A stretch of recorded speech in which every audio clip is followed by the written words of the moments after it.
Hello guys, today lalaban ko yung padding ng aking helmet na ginagamit ko sa pupit. Ito, natanggal ko ng padding niya. Madali naman tanggalin to, may mga botones lang yan dyan, tapos nakasuksok lang, tanggalin nyo lang. After nun, basahin mo muna sa tubig, tapos banlawan mo isang beses. Ito nyo, pag banlaw pa lang, iba na yung kulay ng tubig.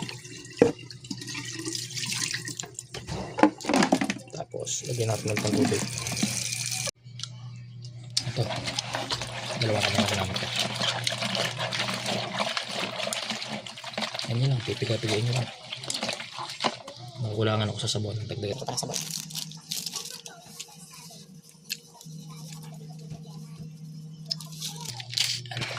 Tapos na ulit.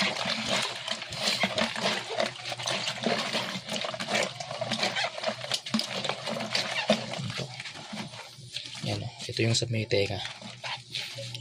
Lapas lang, piga. Dublog, piga. Dublog, piga. Hindi nyo na kailangan brushin yan. Ganito lang, pwede na.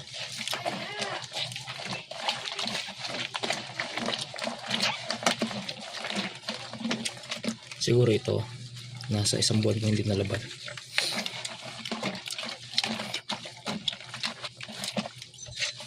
Kaya ganito na yung kulay. Saka, actually kahit hindi isang buwan, pag nilaban ko yan, ganyan yung kulay niyan. Lalo na kung mainit yung panahon, kasi mabilis magpawis yung mga pasahero.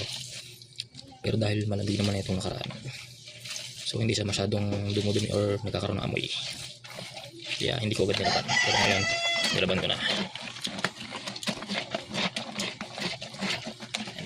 Pilitin nyo lang hanggang sa tingin nyo is masigahan nyo lahat din, hanggang na lahat at sumama sa sabon sa tubig. Tingnan nyo na may kulay ng tubig. Amazing.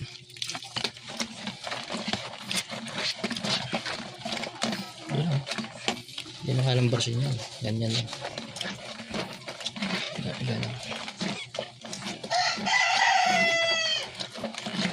Ayan. Dito kontento na ako. So, pwede mo na siyang malaban. Yung tubig ko. Itim.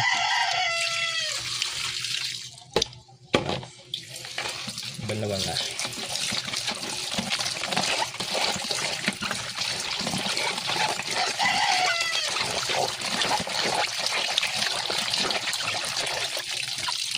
Sige.